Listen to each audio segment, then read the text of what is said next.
प्यारे बच्चों नमस्कार। स्वागत है आप सभी का हुंकार 2025 में। कैसे हैं बच्चों? एकदम बढ़िया।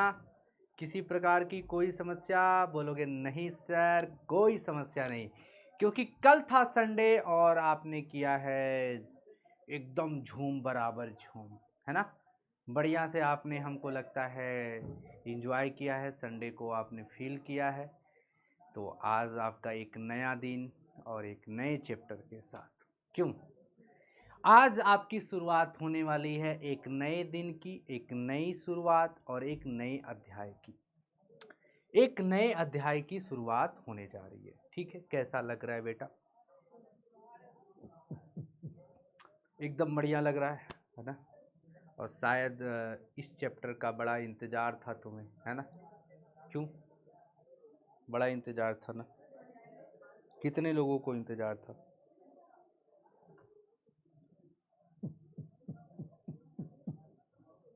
चलो बहुत बढ़िया, बहुत बढ़िया। सारे बच्चे जल्दी से आ जाओ, तभी तो मजा आएगा। तो वादा है क्वालिटी का, गारंटी रिजल्ट की, है ना। बोलोगे हाँ जी सर।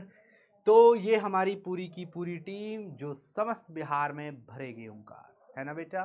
बोलोगे हाँ जी सर। ये तुम्हारे अंकित सर, और इस समय तुम्हें पढ़ा रहे हैं मैथ्स। और आज होने वाला है त्रिकोणमिति फलन का एक छोटू सा परिचय।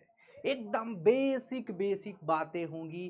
कक्षा 10 की, कक्षा 11 की एकदम बेसिक बातों पे चर्चा यहाँ पे होने वाली है। ठीक है, यानी आज से तुम्हारा अध्याय नंबर 3 शुरुआत हो रहा है। तो कैसा लग रहा है बेटा? Today we will discuss about a trigonometric function, है ना। तो आज हमारा आपका इंट्रोडक्शन है, एक छोटू सा इंट्रोडक्शन है। और इस छोटू से इंट्रोडक्शन में हमने को क्या सीखना है भाई? एक छोटा सा परिचय, है ना।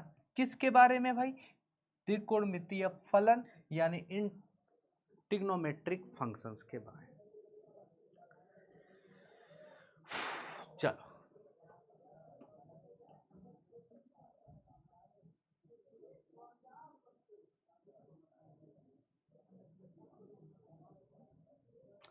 गुरुजी, मेरा क्वेश्चन है कि सर एनडीए क्या होता है? सर एनडीए एक नेशनल डिफेंस एकेडमी, एक संस्था है जिसने जो क्या करती है कि एक आर्मी ऑफिसर्स बनाती है। मतलब उसका एक एग्ज़ाम होता है, उसके थ्रू लोग क्या करते हैं कि एक आर्मी ऑफिसर बनते हैं, जिसमें कैप्टन लेफ्टिनेंट वगैरह बनते हैं, और उसी के थ्रू जनरल वगैरह लोग जाते हैं। ठीक है, तो एक बड़ी एग्ज़ाम होती है, ठीक ठाक एग्ज़ाम होती है।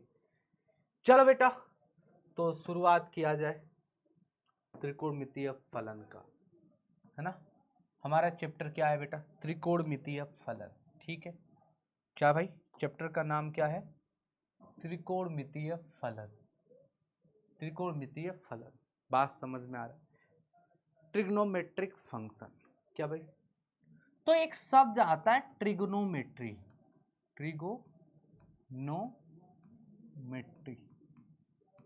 है ना, जिसको आप त्रिकोणमिति बोलते हो, जिसको आप त्रिकोणमिति बोलते हो। ठीक है, अच्छा थोड़ा सा इसको पहले हम लोग चर्चा ये करेंगे कि आखिर ये है क्या, है क्या।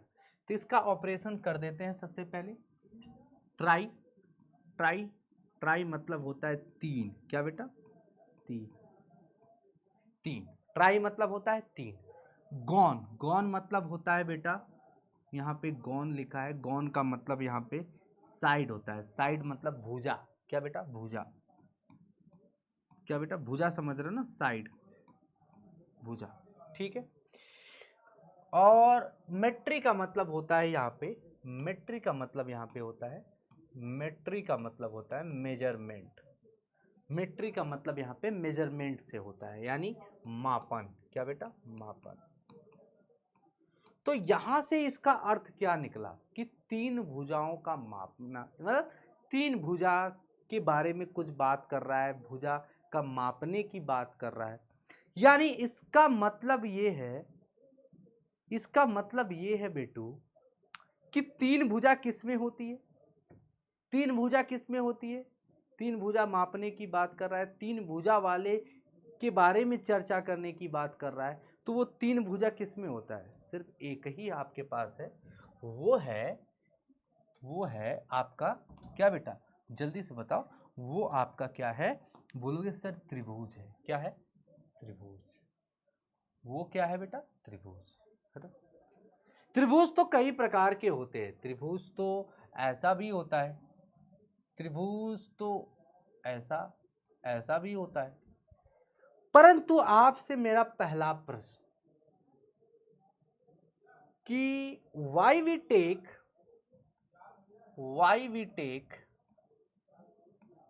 only right angle triangle,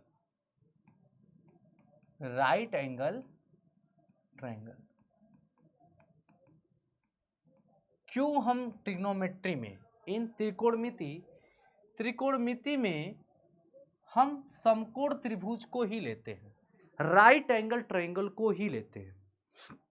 बताइए, सबसे पहला प्रश्न हमारा यही है कि त्रिकोणमिति फलन पढ़ते हैं, उसमें त्रिभुज के तीन भुजाओं की बात होती है, मतलब ठीक है, तो उसमें क्यों हम और सारे त्रिभुज की बात क्यों नहीं करते हैं, इसी त्रिभुज की बात करते हैं? बताइए, एनीवन? बिकॉज आवर सर से, अच्छा मैं कहता हूँ because the triangle identity is only, है ना, applicable for right angle triangle.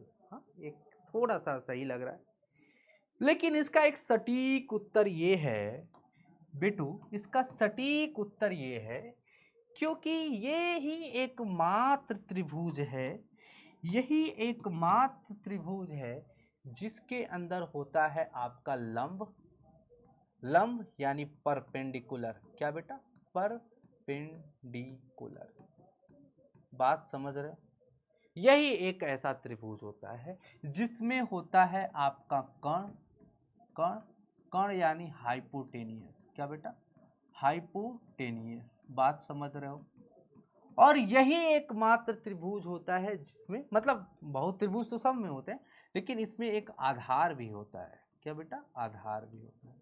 क्या होता है? आधार भी होता है, जिसको आप कहते हो बेस। क्या कहते हो बेटू? बेस।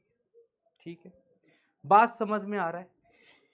तो हम समकोण त्रिभुज यानी राइट एंगल ट्रायंगल ही एकमात्र ऐसा त्रिभुज है जिसमें होता है लंब, कर्ण और आधार। क्या बेटा?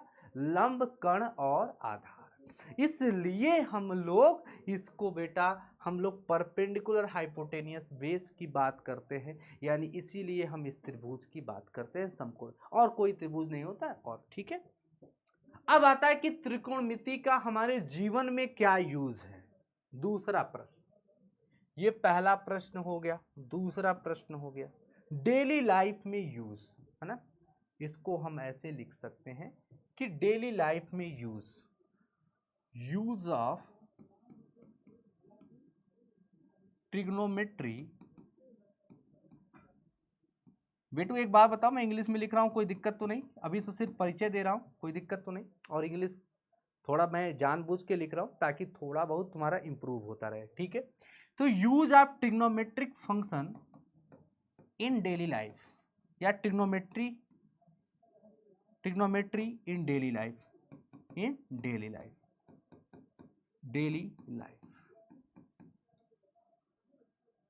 Use of trigonometry in daily life. त्रिकोणमिति का हमारे जीवन में क्या यूज होता है? तो आपने कक्षा 10 में पढ़ा होगा, सर हाइट निकालते थे, सर हाइट ऊंचाई निकालते थे, सर दूरी निकालते थे, बस। तो आपने पढ़ा होगा हाइट, दूरी, है ना, हाइट निकालना, ऊंचाई निकालना, दूरी निकालना किसी चीज का। तो ऊंचाई और दूरी निकालने के लिए हम त्रिकोणमिति का यूज करते हैं। ठीक है, किसका? ऊंचाई और दूरी निकालने के लिए, ऊंचाई और एवं दूरी, ऊंचाई एवं दूरी निकालने के लिए, यानी हाइट एंड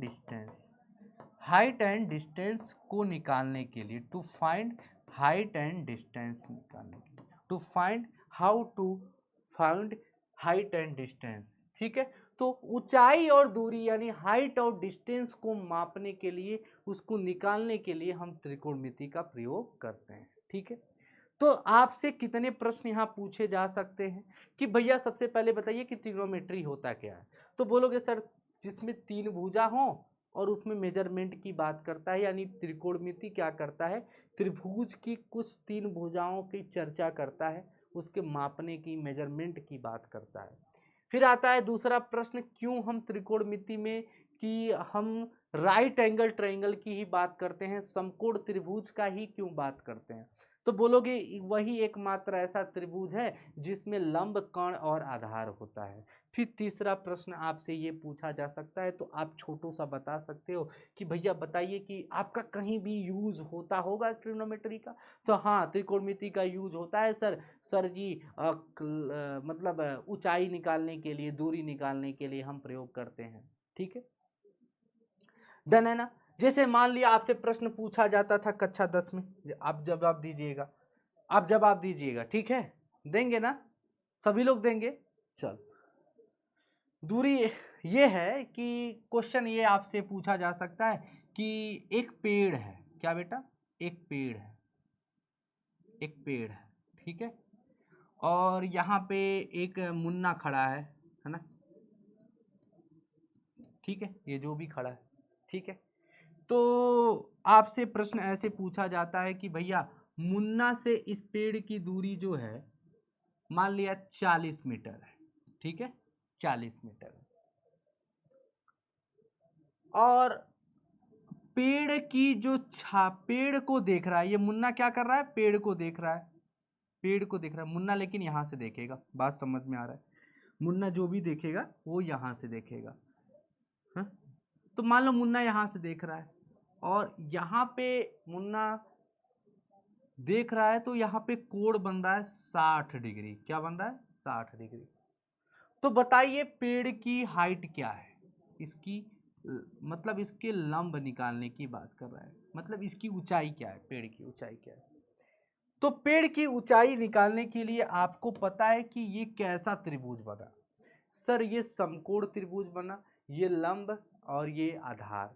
तो आपने पढ़ा होगा कि tan थीटा बराबर क्या होता है, सर tan थीटा बराबर होता है लंब बटा आधार, क्या बेटा, लंब बटा आधार, बात तो समझ रहे हो ना, लंब बटा आधार। तो यहाँ पे tan, यहाँ पे थीटा वैल्यू क्या है, 60 डिग्री है ना। सर लंब कितना है, मुझे तो नहीं पता, वही तो निकालना, इसको x मान लो। आधार कितना है भैया, 40 डिग्री। tan 60 का मान कितना होता है, tan 60 का मान तो नहीं आता गुरुजी, क्या करे, याद तो करना पड़ेगा, वो अलग अलग टीचर बताते हैं, रटाते हैं, वो सबसे काम नहीं चलता, याद करना पड़ता, प्रैक्टिकल बनो बेटा। tan 60 का मान कितना होता है भाई, तो बोलोगे सर √3 होता है, तो x बराबर 40, तो x का मान क्या हो जाएगा, 40 √3 हो जाएगा, ठीक है, 40 √3 हो जाएगा, बात समझे। तो ये यानी उसकी हाइट जो होगी 40 √3 हो जाएगा। अच्छा, रूट का यहाँ बड़ा प्रयोग होता है, तो उसके बारे में भी थोड़ा बहुत जान लो कि √2 और √3 की वैल्यू बहुत ज़्यादा प्रयोग होती है, कि √2 का मान जो होता है 1.414 होता है, ठीक है, √3 का मान जो होता है 1.732 होता है कि 372 होता है, बताओ भाई, 732 होता है कि 1.372 होता है, जल्दी बताओ। 1.732 पक्का, मैंने गलत लिख दिया, रियली बताना भाई, गलत ना बताना, ठीक है, 732, ठीक है। तो ये दो चीज आपको याद रखनी है, बहुत ज्यादा तो इसी का प्रयोग होता है और किसी का नहीं, ठीक है। तो ये इंपॉर्टेंट बात थी।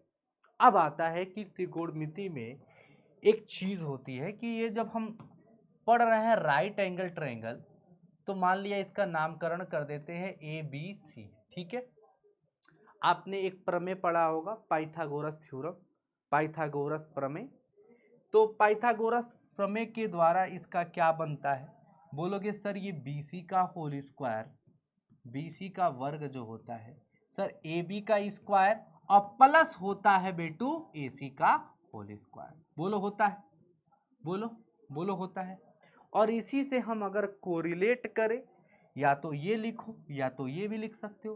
तो ये चीज जानते हो बेटा क्या होता है, कर्ण होता है, यानी कर्ण का होल स्क्वायर बराबर होता है ए बी। ए बी मतलब लंब, लंब मतलब परपेंडिकुलर, क्या बेटा, लंब, लंब का स्क्वायर और प्लस ए सी यानी आधार का वर्ग, आधार का स्क्वायर। ठीक है, बात समझ में आ रहा है। तो ये भी चीज आप लिख सकते हो, ये भी लिख सकते हो। तो ये आपका क्या था, पाइथागोरस थ्योरम था, पाइथागोरस थ्योरम। ठीक है, करेक्ट है। तो यहाँ पे ये चीज हमको लगता है ये सारे बच्चों को आता है। किसी बच्चे को कोई दिक्कत तो नहीं, इस पे एक सवाल दे, जल्दी उत्तर दोगे। हम बस देखना चाहते हैं कि क्या आपको बेसिक क्लियर है कि नहीं। चलिए बताइए, ये 5 और ये 4 जल्दी बता दी। ओह सॉरी,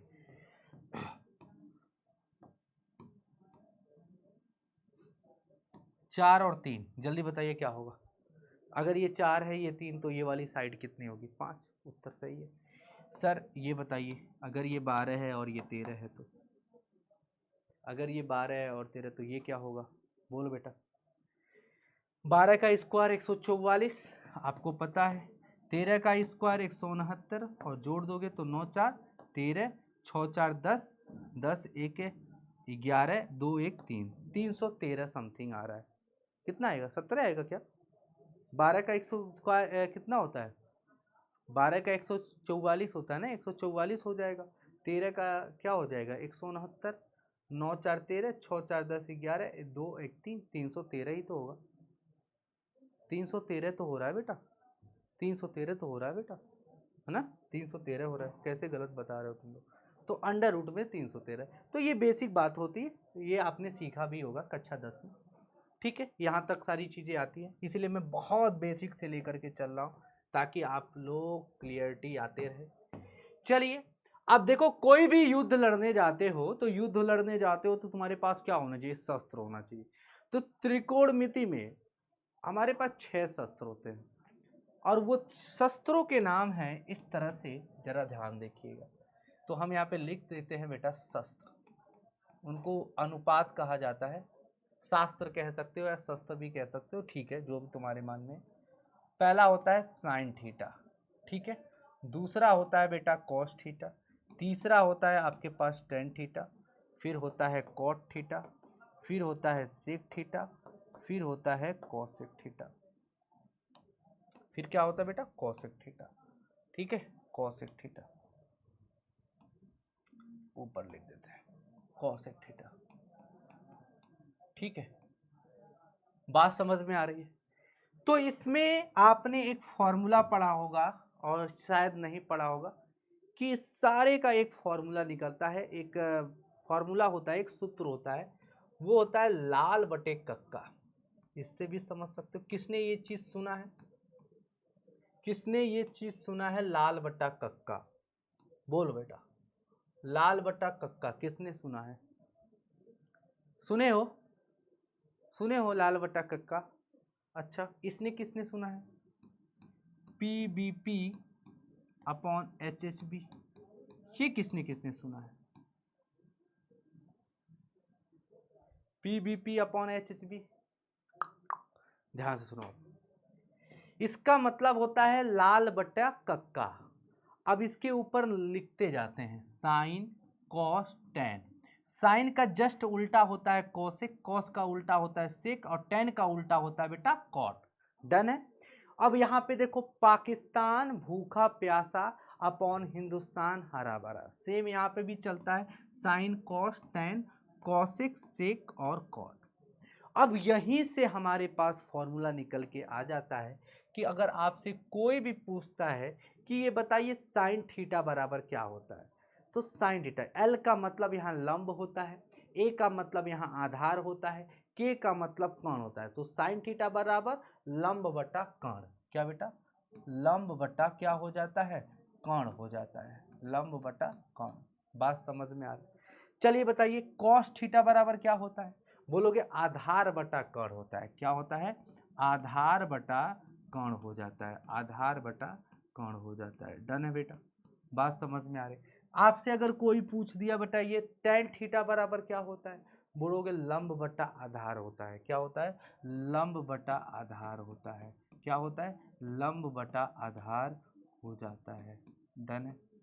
अगर आपसे कोई पूछ दिया बताइए कॉट थीटा बराबर क्या होता है, तो कॉट थीटा बराबर आधार बटा लंब, क्योंकि आप जानते हो टेन का उल्टा क्या होता है सर, कॉट थीटा होता है। तो आधार बटा क्या हो जाता है मेरा बच्चा, बोलोगे सर जी लंब हो जाता है। आधार बटा क्या हो जाता है, लंब हो जाता है। सेक थीटा बराबर क्या होता है बच्चों, तो कोण बटे आधार होता है। सेक थीटा बराबर कोण बटा आधार होता है। कॉस का उल्टा सेक होता है, तो कोण बटा आधार क्या हो जाएगा, कोण बटा आधार, कोण बटा आधार। और सेक का उल्टा तुम्हें पता है क्या होता है, सेक का उल्टा क्या होता है, कॉस होता है। तो आपसे अगर कोई पूछा कि कोसेक थीटा बराबर क्या होता है, तो कोसेक थीटा किसका उल्टा होता है, साइन का। साइन का उल्टा क्या होता है, कोसेक होता है। तो कोण बटे लंब होता है। क्या होता है, कोण बटे लंब होता है। बात समझ में आ गई। ये बात कितने लोगों को याद थी, ये फॉर्मूले कितने लोगों को याद था, जल्दी से ईमानदारी के साथ बताना, ईमानदारी के साथ बताना। ये कितने लोगों, ये कक्षा 10 की ही चीज है, कितने लोगों को याद थी, पक्का। अच्छा, यहां से क्या कंक्लूजन निकला, कंक्लूजन के रूप में, कंक्लूजन के रूप में ये निकला कि सर साइन थीटा दिख रहा है, ये लाल वाला नहीं दिख रहा है ना, लाल नहीं दिख रहा है, ये सर साइन थीटा बराबर क्या होता है, साइन थीटा का जस्ट उल्टा होता है सर कोसेक थीटा। क्या होता है, कोसेक थीटा। साइन थीटा का जस्ट उल्टा होता है कोसेक थीटा। अगर मैं बात करूं कि कॉस थीटा क्या होता है, कॉस थीटा का उल्टा क्या होता है सर, सेक थीटा होता है, sec theta, sir sec theta. Cos theta का उल्टा जो होता है वो सेक थीटा होता है। कॉस का उल्टा क्या होता है, सेक थीटा होता है। अच्छा, साइन कॉस हो गया। टेन का उल्टा क्या होता है बच्चों, टेन थीटा का उल्टा हमने देखा कि कॉट थीटा होता है। क्या होता है, कॉट थीटा होता है। टेन का उल्टा कॉट थीटा। बताओ यहां तक की चीजें पूरा क्लियर हो गई, यहां तक की चीजें पूरी तरह से क्लियर हो गई बेटा, कि कॉस का सेक होता है, साइन का कॉसेक होता है, टेन का कॉट होता है।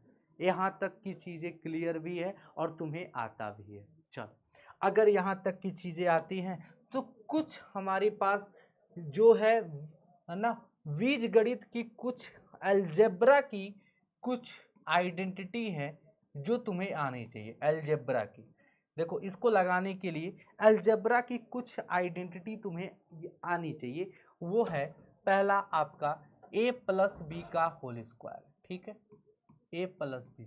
और ये मुझे पता है आपको आता है, लेकिन मैं ये सारी चीजें लिखवा रहा हूँ ताकि आप जब पढ़ो तब मजा आए इसको। A square plus B square plus 2ab, बोलो होता है। मैं अगर आपसे पूछूं a माइनस बी का होल स्क्वायर क्या होता है, तो ये भी आपको आता है sir, A square plus B square minus 2ab होता है। मैं अगर आपसे पूछ दिया बताइए A square minus B square क्या होता है, तो बोलोगे सर ए प्लस बी और दूसरे ब्रैकेट में ए माइनस बी हो जाता है। मैं अगर आपसे प्रश्न पूछूं बताइए ए प्लस बी का होल क्यूब क्या होता है, sir A cube plus B cube plus 3ab bracket में क्या होता है सर, ए प्लस बी। बोलो यही तो होता है। डन है ना, कुछ गलत तो नहीं लिख रहा हूँ, बता देना भैया। ए माइनस बी का होल क्यूब, बोलोगे sir A cube minus B cube minus 3ab और ब्रैकेट में होता है sir A minus B.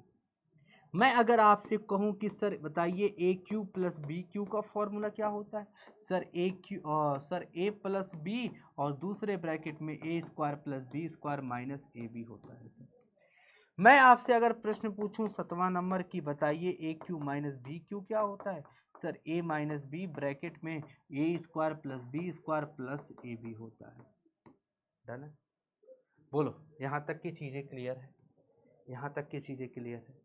7वां number ये सारी चीज़ें क्लियर है बेटा, बोलोगे हाँ जी सर। 8वां नंबर भी देख लो, 8वां नंबर मैं क्या लिखवा सकता हूँ और क्या फॉर्मूले हो सकते हैं sir, A plus B plus सी का।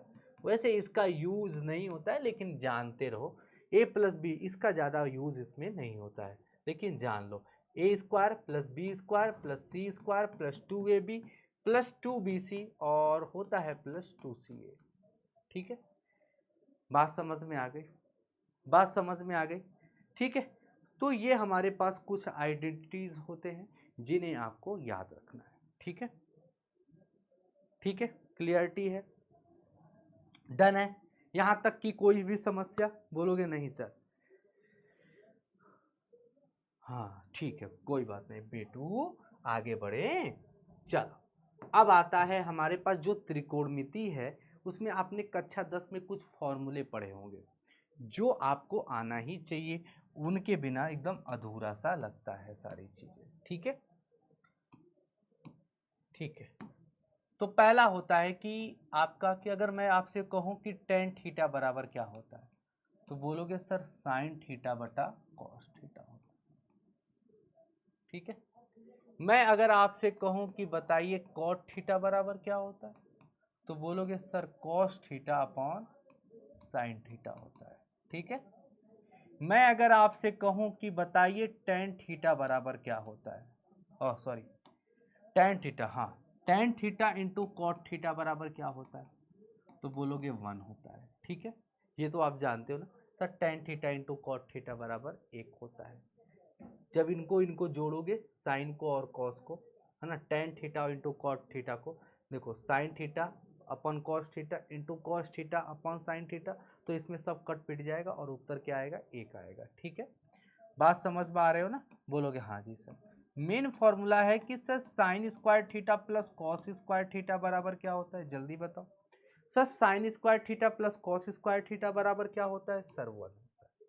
अब यहाँ से तमाम प्रश्न यहाँ से उठने वाले हैं कि इसमें मेन बहुत सारे फॉर्मूले निकलने वाले हैं कि सर साइन स्क्वायर थीटा बराबर बताइए क्या होता है, सिर्फ sine square theta sir 1 minus cos square theta क्या होता है, 1 माइनस कॉस स्क्वायर थीटा। ठीक है, डन है, 1 माइनस कॉस स्क्वायर थीटा। अच्छा एक बात बताओ, इसी में अगर मैं आपसे कहूं कि साइन थीटा बराबर क्या होता है, बताइए, सिर्फ साइन थीटा बराबर क्या होता है, तो ये जो स्क्वायर है तो उधर चला जाएगा, अंडर रूट में हो जाता है 1 माइनस कॉस स्क्वायर थीटा। ठीक है, डायरेक्ट ये फॉर्मूला लगा सकते हो कि अगर सिर्फ तुम्हें साइन थीटा की वैल्यू निकालनी है तो under root 1 minus cos square theta हो जाता है। ठीक है, चलिए अब इसी में बताइए कि कॉस स्क्वायर थीटा बराबर क्या होता है, बोलोगे 1 माइनस साइन स्क्वायर थीटा होता है। अगर इसी में मैं पूछ दूं आपसे कि बताइए कॉस थीटा बराबर क्या होता है, तो अंडर रूट में 1 माइनस साइन स्क्वायर थीटा हो जाएगा। ठीक है, यहां तक की जानकारी क्लियर है बेटा, यहां तक की चीजें क्लियर हो गई? हाँ, यहां तक की चीजें क्लियर हो गई, बोलोगे हाँ जी सर एकदम क्लियर हो गई। अभी बताइए, अभी बताइए, मैं कुछ प्रश्न पूछता हूं आगे कि 1 प्लस टेन स्क्वायर थीटा बराबर क्या होता है, बताइए 1 प्लस टेन स्क्वायर थीटा बराबर क्या होता है, sec square theta, sec square theta, बोलोगे हाँ जी सर सेक स्क्वायर थीटा होता है। ठीक है, अच्छा यहां से बहुत सारे फॉर्मूले यहां से निकलने वाले हैं, क्या आपको नहीं पता सर, बहुत सारे फॉर्मूले निकलने वाले हैं क्या, कि सर टेन स्क्वायर थीटा बराबर क्या होगा सिर्फ, तो सेक स्क्वायर थीटा 1 को उधर लेके चले जाओ sir, sec square theta minus 1 हो जाएगा, डन।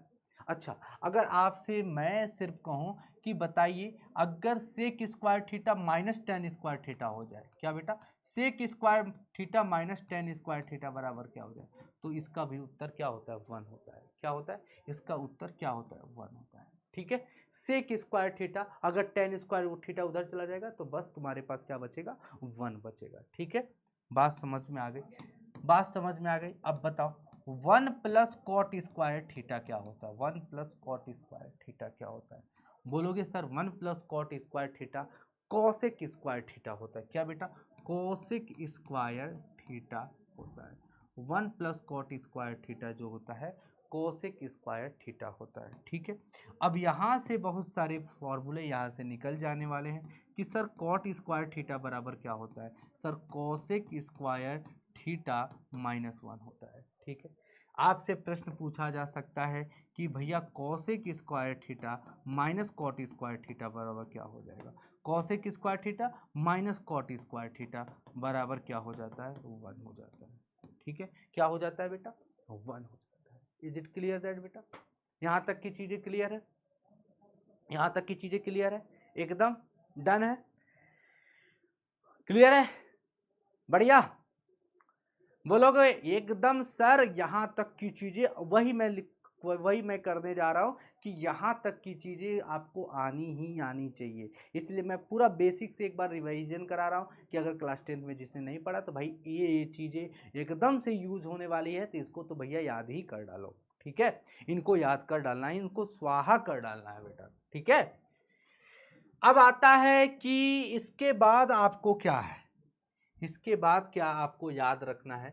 ये सारी क्लास 10th की बातें हो रही हैं, कुछ भी बाहर से नहीं हो रहा है। क्लास 10th, अब देखो क्या है कि क्लास 10th बेसिक है, तो बेसिक नहीं आएगा तब तक 11th थोड़ा सा मुश्किल होगा। तो इसके लिए इन सारी चीज़ों को याद रखना ही रखना है।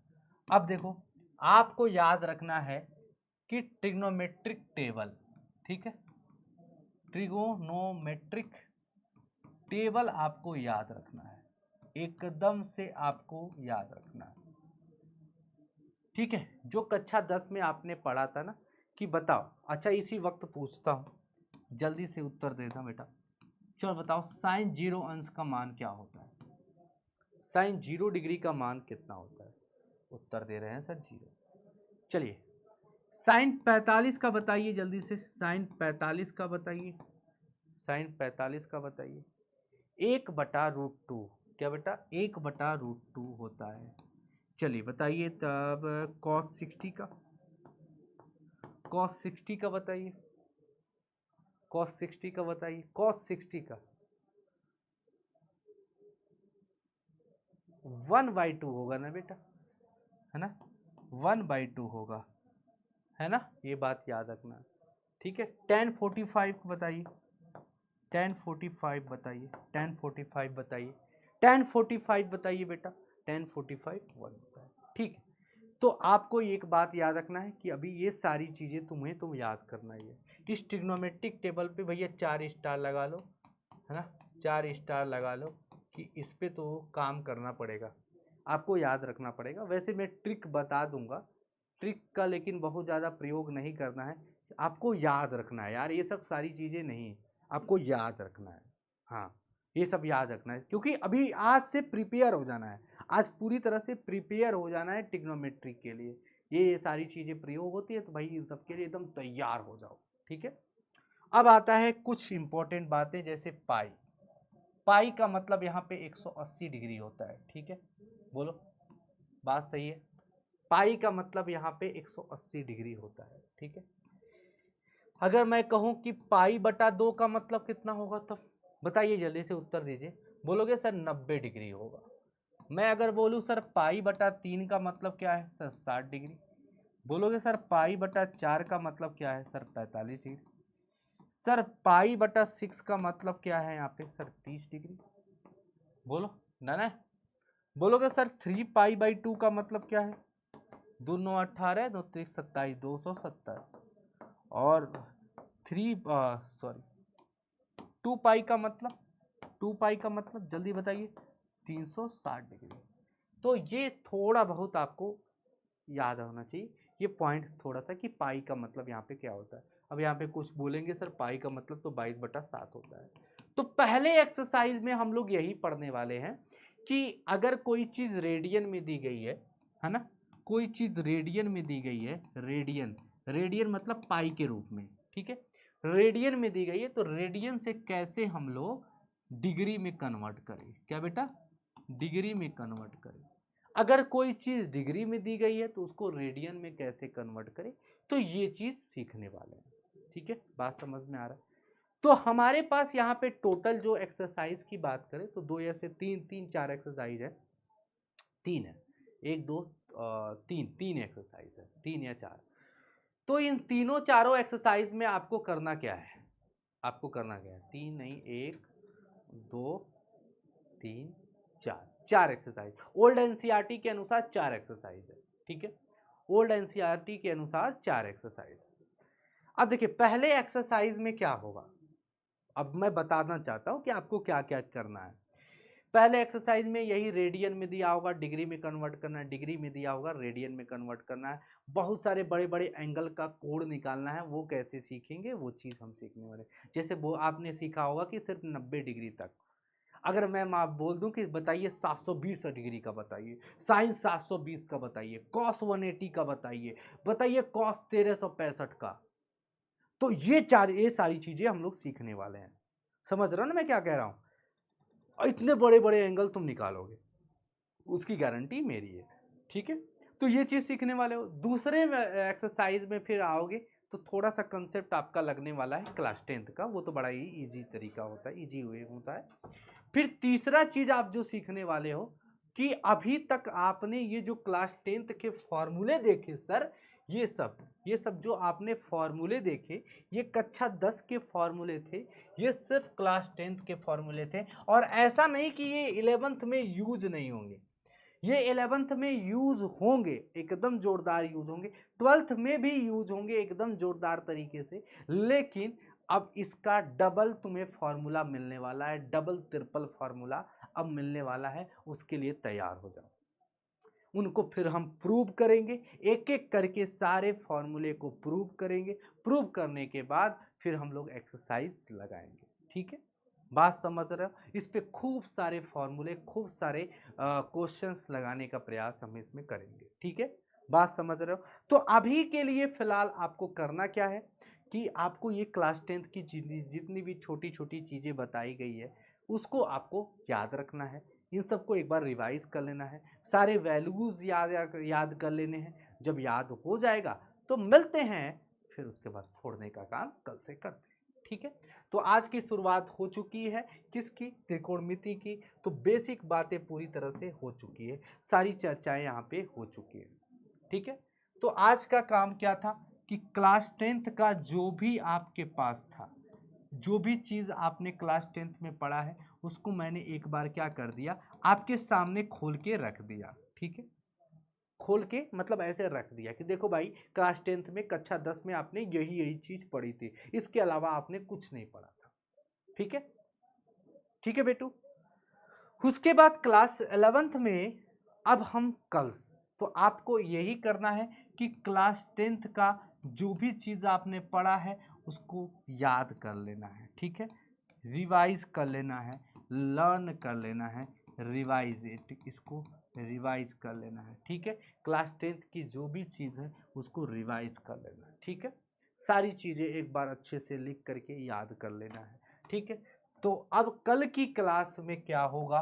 कल की क्लास में जो होगा वो ये होगा कि हम लोग पढ़ेंगे बेटा क्या, हम लोग क्या पढ़ेंगे भाई, हम लोग क्या पढ़ेंगे, यानी 11th का सिलेबस स्टार्ट करेंगे। 11th का सिलेबस स्टार्ट करेंगे, वो भी क्या, ट्रिग्नोमेट्री का, ट्रिगोनोमेट्री का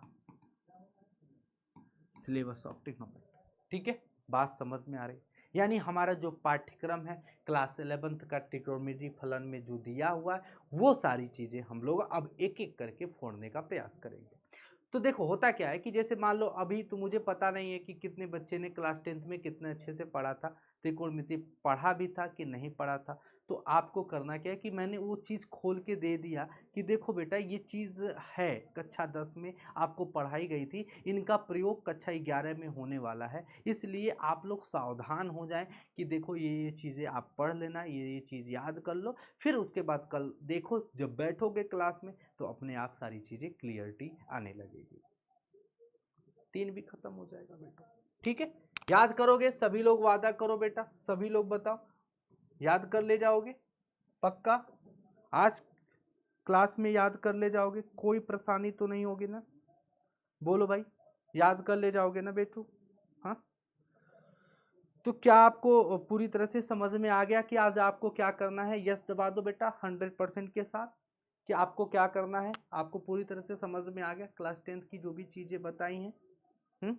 बोलोगे हाँ जी सर, तो आप ये सब चीज़ें कर लेना। ठीक है, okay, thank you very much. मिलते हैं अगली क्लास में, और अगली क्लास में हम लोग क्लास 11th के सिलेबस को पढ़ने वाले हैं, तो आपको परेशान नहीं होना है। बाय बाय बेटा, take care, thank you very much, love you बेटा।